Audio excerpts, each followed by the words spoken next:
Bonjour. Alors, hier j'ai posté une vidéo pour te parler de quel type de décisionneur ou de décisionneuse tu es, hein, comment tu prends tes décisions. Et maintenant, on va parler de comment tu te sens quand tu prends une décision ou quand tu ne la prends pas. Hein. Quelles sont les émotions que tu ressens quand tu ne prends pas une décision? Est-ce que tu te sens lourde? Est-ce que tu te sens triste?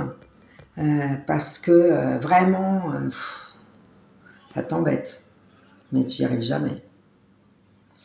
Est-ce que tu te sens en colère?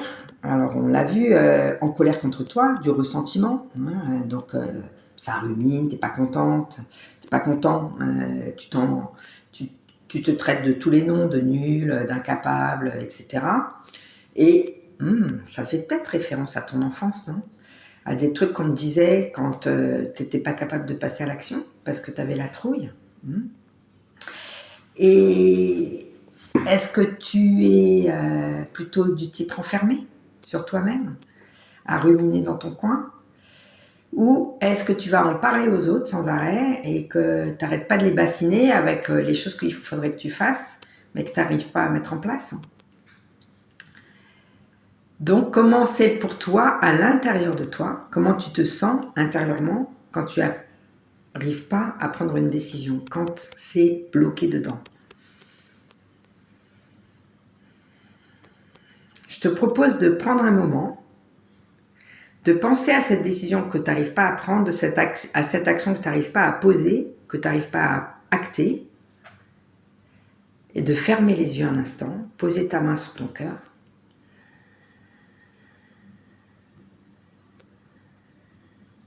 et accueillir en toute simplicité ce qui se passe à l'intérieur de toi. Quelle est l'émotion qui monte? Est-ce que tu te sens triste? Est-ce que tu te sens en colère, contrarié? Est-ce que tu te sens abattu, sans force?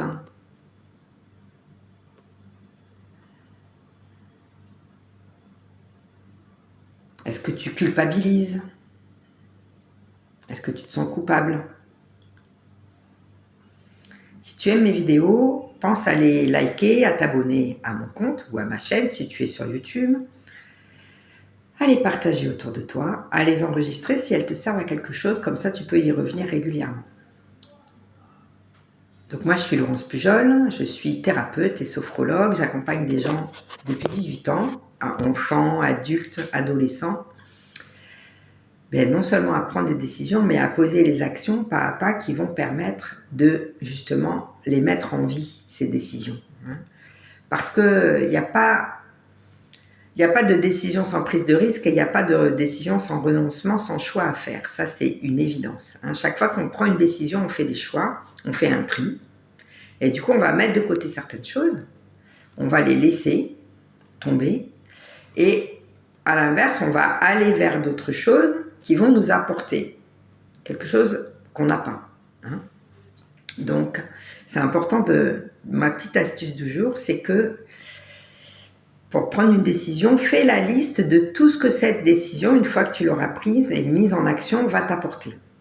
De toutes les choses positives vers lesquelles tu vas aller, vers lesquelles tu vas te diriger et qui vont nourrir ta vie une fois cette décision prise.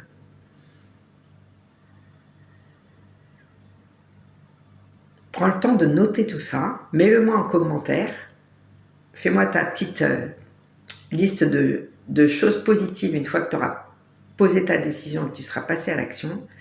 Et à bientôt